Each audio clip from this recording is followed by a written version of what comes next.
Hello hello, j'espère que vous allez bien. Aujourd'hui, ce n'est pas du tout prévu, mais je vais vous présenter ma toute première commande Shein. Ce n'est pas sponsorisé, j'ai utilisé mes deniers propres. En fait, lors d'une foire aux questions sur Instagram, la livraison de ma commande est venue dans la discussion et une forte majorité a souhaité ce haul. Donc vous le verrez après le haul, je vous donnerai mon avis sur les boycotts Shein ou autres enseignes dites de fast fashion. Vous allez le voir, je n'ai pas un avis tranché, je dirais même que je suis plus à contre-courant. J'ai tendance à faire un peu l'avocat du diable, car je pense pas qu'il faille taper sur les doigts ou même juger les personnes qui consomment dans ce genre d'enseigne, avec une petite nuance bien sûr, comme vous le verrez après le haul.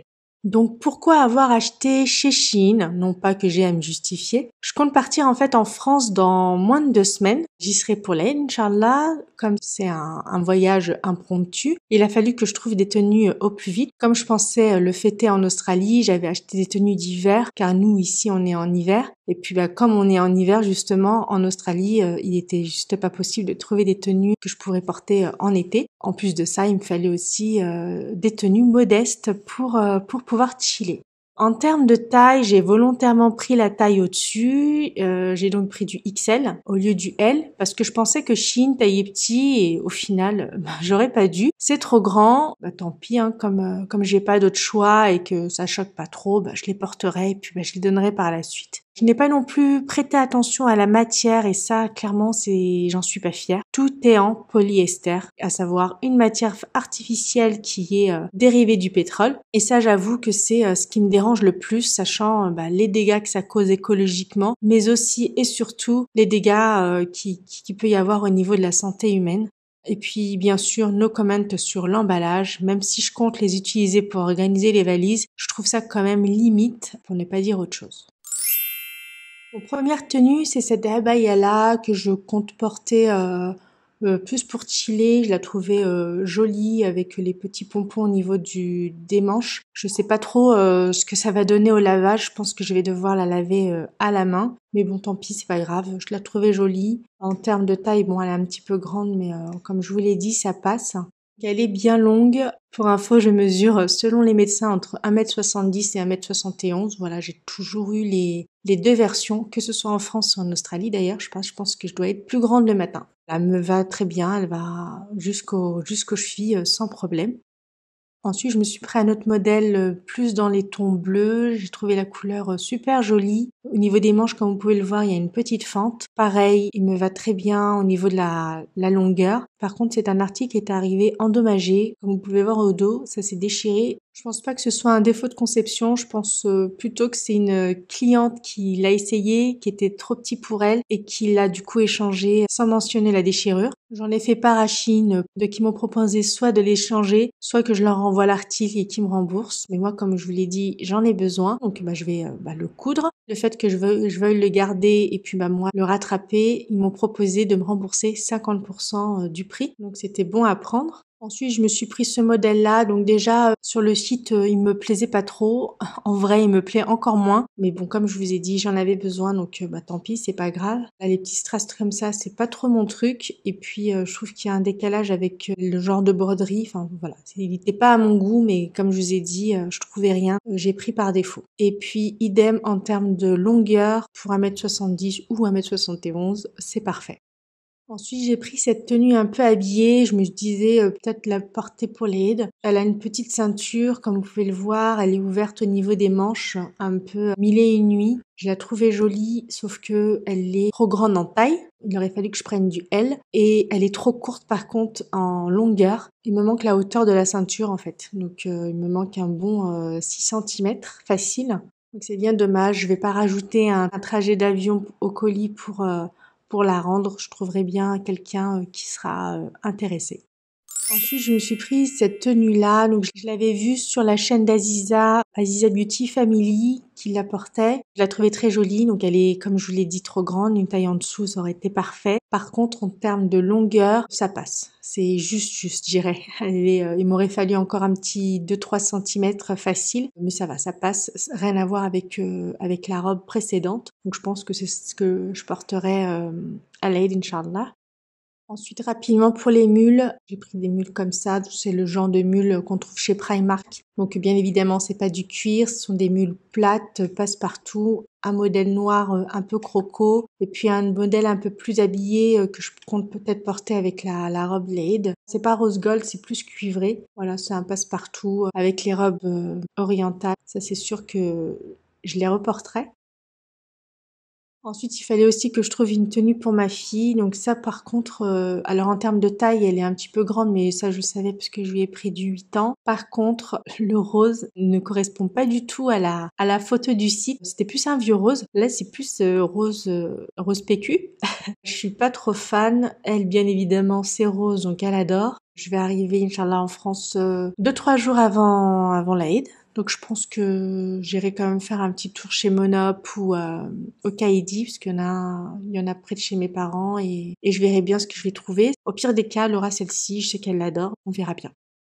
Et puis avec ça, j'ai pris ce petit serre-tête que je trouvais trop mignon. Les finitions sont bien faites. Je vais essayer de vous mettre les liens, pour celles que ça intéresse, les liens français en barre d'infos. Encore une fois, j'ai utilisé mon propre argent, donc je n'ai pas de code promo. Vous avez, comme je vous ai dit, Aziza de la chaîne Aziza Beauty Family qui fait souvent des haul Shein. Donc je suis sûre qu'elle aura un code promo à vous proposer. Il est temps maintenant de vous parler de ce que je pense de Shein et du concept de fast fashion en général. Là, il n'y aura rien à l'écran, donc je vous invite à traiter cette partie plutôt comme un podcast. D'ailleurs, en parlant de podcast, beaucoup me sollicitent concernant podcast organisation. Sachez qu'il reprendra à la rentrée. Juste pour info, Shein, ce n'est pas mon père, ce n'est pas ma mère non plus, je n'ai aucune action chez eux. Je vais vous donner mon avis, je ne dis pas avoir la science infuse, ça n'engage que moi, avec toute l'objectivité que je puisse avoir. Les statistiques de ma chaîne indiquent qu'il n'y a que des adultes qui me regardent, donc comme nous sommes qu'entre adultes, je ne m'attends qu'à avoir des retours bienveillants, polis et respectueux. Vous avez le droit à ne pas être d'accord, hein. Je vous encourage même à me le faire savoir en commentaire. Je vous répondrai avec plaisir tant que ça reste correct et que c'est constructif. Je suis une fille comme vous avec des avis sur différents sujets et comme vous, il m'arrive de me tromper et il m'arrive de changer d'avis. Donc quand je pense à fast fashion, il y a deux choses qui me viennent en tête, les conditions de travail et l'écologie. Quand j'ai dit en story Instagram avoir reçu ma toute première commande Shein, j'ai eu 84% des votants qui voulaient un haul de cette vidéo. Et j'ai également eu une dizaine de messages privés me partageant des soi-disant SOS émanant de personnes qui travaillaient chez Shein. Personnellement, je ne prends jamais une info pour argent comptant. Ou alors, il faut vraiment que la source ait gagné ma confiance. Instagram, TikTok et compagnie, clairement, ça en fait pas partie. Et c'est pour ça que je vous dis toujours, faites vos propres recherches. Concernant les étiquettes, je trouvais ça gros moi. Un, qu'il y en ait autant, et deux, je me suis dit, mais attends, les messages de SOS sont informatiques. On les trouve soit sur les étiquettes des vêtements, soit sur les colis. Je n'ai jamais visité une des usines Shein, mais le bon sens me dit, ok, il doit y avoir, des milliers de couturières, même plus, mais je ne pense pas qu'il y ait beaucoup de personnes en charge des étiquettes. Je pense même que ça se compte sur les doigts d'une main. L'étiquette, elle est pas faite à chaque fois que l'on conçoit un vêtement. Non, c'est fait en amont par un service dédié. Donc, logiquement, si ça avait été vrai, il serait facile pour Shein de trouver le fautif. D'autant plus que c'est informatisé. Donc, je pense pas que les employés prendront ce risque-là si c'était vrai. J'ai quand même fait mes recherches pour comprendre l'origine et il s'avère que pour le Help Me, aidez-moi, c'est pas un message d'alerte, c'est juste le nom d'un produit qui n'est qu'un simple marque-page. Donc on comprend pourquoi ils ont voulu le nommer ainsi, le marque-page nous aide à savoir où on en est.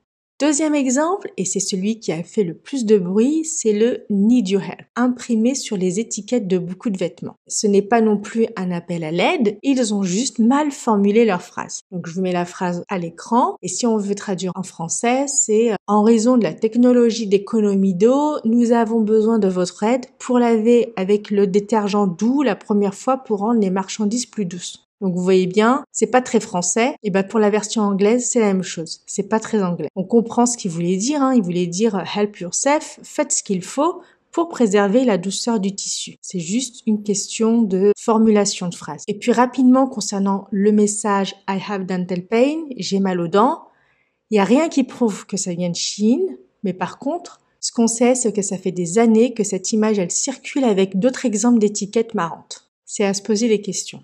Et le problème avec les réseaux et les médias en général, c'est que l'on prend l'info sans vraiment y réfléchir, on la transfère et ça fait le buzz. Même si c'est mensonger, même si c'est diffamatoire. Par contre, à l'inverse, quand on apprend la vérité derrière, on n'a plus tout ce ramdam comme ce fut le cas au départ. Bon là, concernant Chine, c'est pas trop grave, je dirais. Mais il arrive quand même qu'il y ait des vies brisées à cause de ça. Donc il faut vraiment faire attention et il faut vraiment éduquer nos enfants. Cela dit, attention, je ne dis pas que Shein est irréprochable concernant les conditions de travail de ses employés. On a tout notre propre avis, mais rien ne le prouve. Ce qui me fait arriver à la situation justement des Ouïghours. Pour faire court, c'est le génocide qui est perpétré par la Chine à l'encontre des musulmans chinois qui sont souvent réduits à l'esclavage dans des usines de fast fashion. Personnellement, je suis humaine et de surcroît musulmane, donc forcément, ça me touche au plus haut point. Il y a un institut australien qui a publié une liste des enseignes qui font appel à ces usines esclavagistes. Je vous la mettrai en barre d'infos si ça vous intéresse. Chine n'y figure pas. Ça ne veut pas dire que ce n'est pas le cas, mais ça ne veut pas non plus dire que c'est le cas.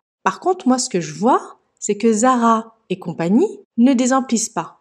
Zara et compagnie font partie de cette liste. Ce que je vois, c'est que les influenceuses qui ont mis en photo de profil la couleur bleue qui représente le mouvement Free Ouïghour pour bien se faire voir et qui derrière nous font des hauls Zara et compagnie, il y en a beaucoup et ça ne dérange personne. Clairement, j'ai l'impression d'avoir été la seule à m'être désabonnée. Par contre là, moi ce que je remarque, c'est qu'il n'y a personne pour critiquer. Maintenant, on va parler d'écologie. Et là, comme je vous l'ai dit, je suis un peu à contre-courant parce que j'essaye d'être réaliste. Généralement, les influenceuses ou influenceurs sont soit engagés parce qu'elles veulent défendre une cause qui leur est chère ou pour bien se faire voir auprès de leur communauté. Et puis, on a également des influenceuses ou des influenceurs qui ne disent rien, qui ne prennent pas position, soit parce qu'elles n'ont pas d'avis ou pour bien se faire voir auprès des marques. Pour ma part, je pense qu'il est urgent de prendre soin de notre planète. Je dis pas ça parce que c'est tendance ou parce que je suis sur YouTube. D'ailleurs, vous le verrez, depuis que je discute avec vous, je suis consciente de plus de choses et c'est pour ça que je vous invite à commenter, même si, et j'ai envie de vous dire, surtout si vous n'êtes pas d'accord. Toute critique, pour moi, est bonne à prendre tant que c'est constructif. Donc oui, il y a urgence. Et ce qui m'a vraiment ouvert les yeux, c'était pendant le confinement. Quand j'ai vu que la planète allait beaucoup mieux en si peu de temps, moi c'est vraiment ça, c'était en une courte période, juste parce que les usines, parce que les transports, parce que nos voitures étaient restées à l'arrêt. Avant ça, j'étais le genre à dire « ouais, c'est pas Fatia qui va changer grand-chose ». Je faisais le minimum, ce qui nous était imposé. Franchement, j'ai pas honte de l'admettre, je faisais que le tri sélectif. Je faisais aussi mes produits moi-même, produits de ménage, etc. Mais encore une fois, c'était le porte-monnaie et le fait que ce soit plus sécure pour ma fille qui ont été le déclencheur, non pas l'écologie. Je le dis et je l'ai répété plusieurs fois. Je ne suis pas parfaite. Je ne suis pas un modèle à suivre. Et je comprends que vous faites l'amalgame parce que c'est pas le cas dans la majorité des chaînes. Mais moi ici, je n'ai pas créé ma chaîne pour vous dicter quoi faire, pour vous vendre du rêve. Non. Je vous partage ce que je fais. Vous me critiquez positivement, négativement. Vous me partagez vos astuces à vous. Vous piquez des idées chez moi. Je pique des idées chez vous. Et on avance ensemble. Donc là, pour ma part, il y a un gros changement qui va arriver dans les prochains mois, Inch'Allah, parce qu'on va quitter l'Australie. Je vous laisse deviner où on va. C'est pas la France, mais c'est à côté. Bon, après, vous me direz, on peut pas faire plus loin que l'Océanie. Et donc, je veux profiter de ce gros déménagement, de ce changement de vie quelque part, pour partir sur des meilleures bases. Je veux acheter moins et surtout, je veux acheter mieux. Je ne sais pas si je vais y arriver, mais je vais tout faire pour. Le problème, parce que là, je commence à me renseigner sur les marques, les alternatives possibles, etc., c'est le prix. Je ne comprends pas pourquoi c'est si cher. Que ce soit plus cher, je le conçois parce que ça a été fabriqué avec des matières responsables, des matières durables, on fait travailler local, donc là, pas de problème. Mais je trouve que la différence est trop énorme et non justifiée. Et souvent d'ailleurs, ce sont des marques qui se disent transparentes, qui se disent opérer des prix juste toute l'année, donc pas de promotion ni de solde. Ce sont des marques qui te disent « ouais, mais nous, c'est cher parce que comme on est petit, les usines, elles nous facturent cher. » Mais quand ces marques grandissent, moi, ce que je vois, c'est que les prix, ils bougent pas. Pourtant, je suis sûre que les usines, elles leur facturent moins vu qu'il y a plus de quantité à produire. Donc, les marques qui se disent pratiquer des prix justes, logiquement, avec le temps, le prix devrait baisser.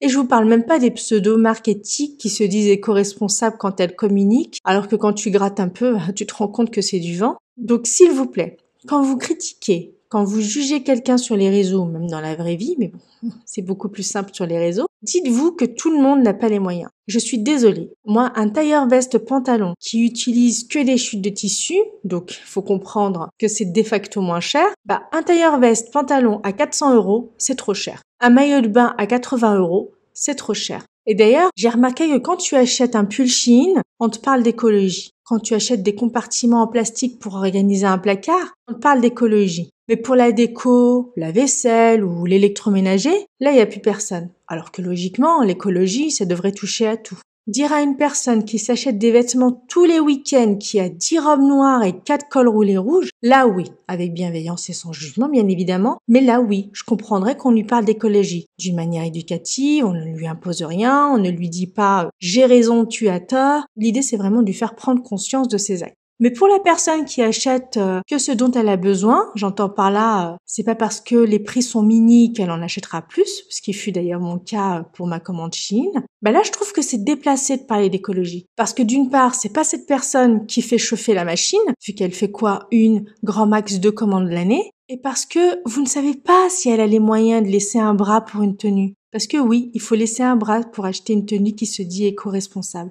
Donc dites-moi ce que vous en pensez, dites-moi si vous n'êtes pas d'accord, il n'y a pas de censure chez moi. Pensez à faire preuve de recul et de réflexion. Cherchez la vérité quand vous recevez une info, même si c'est PPDA qui vous le dit. Enfin, je vous dis PPDA, mais je crois qu'il est plus actif, mais bon, vous m'avez comprise. Cherchez à distinguer le vrai du faux. Et surtout, c'est pas parce qu'on est caché derrière son écran qu'il faille manquer d'éducation et de bienveillance. Je compte sur vous. J'espère que cette vidéo vous aura plu, qu'elle vous aura été utile. N'hésitez pas à la partager, ne serait-ce que pour démentir le buzz des messages Shein. Sur ce, prenez soin de vous et je vous dis à mercredi pour une prochaine vidéo.